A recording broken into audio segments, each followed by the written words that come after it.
Flavia Bustreo, da medico veneziano, lei è diventata vice direttore generale dell'Organizzazione Mondiale della Sanità. Come ci è arrivata a questo traguardo? Beh, è stato un percorso di circa 20 anni, partita qui dalla realtà locale di Padova, dopo aver conseguito la laurea qui, esercitato per circa 5 anni qui nel territorio italiano, ho cominciato ad avere interesse alla collaborazione, alla condizione di salute soprattutto dei bambini e delle donne nei paesi più in difficoltà.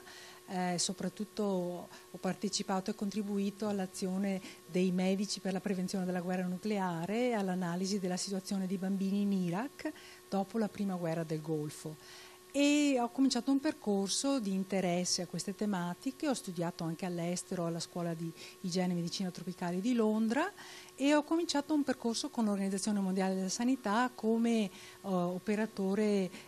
giovane. A suo parere, come si sta affrontando l'emergenza profughi in Europa, ma soprattutto in Italia? Credo che l'emergenza profughi vada affrontata con una visione anche più lunga di durata, che si focalizzi sull'aspetto di prevenzione, sulla comprensione delle motivazioni per cui questi profughi cominciano questo percorso difficile, pericoloso, rischioso e soprattutto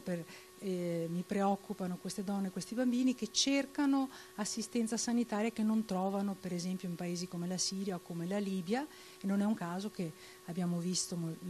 dalle immagini moltissime donne che arrivano sono in stato interessante, anche alcuni parti che succedono nel tragitto. Quindi questa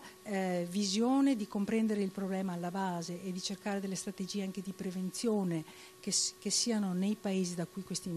migranti originano, secondo me non c'è. Ancora non è messa in cantiere ed è importantissima come strategia di lunga visione. Che voto dare all'Italia nei progetti internazionali sulla salute, ecco, a livello di collaborazione? Una sufficienza, però non un voto di massima piena, nel senso mi permetta di elaborare, nel senso che io veramente auspicherei un maggior coinvolgimento dell'Italia, che potrebbe essere davvero un leader di queste tematiche, perché abbiamo le conoscenze nel territorio, abbiamo le realtà,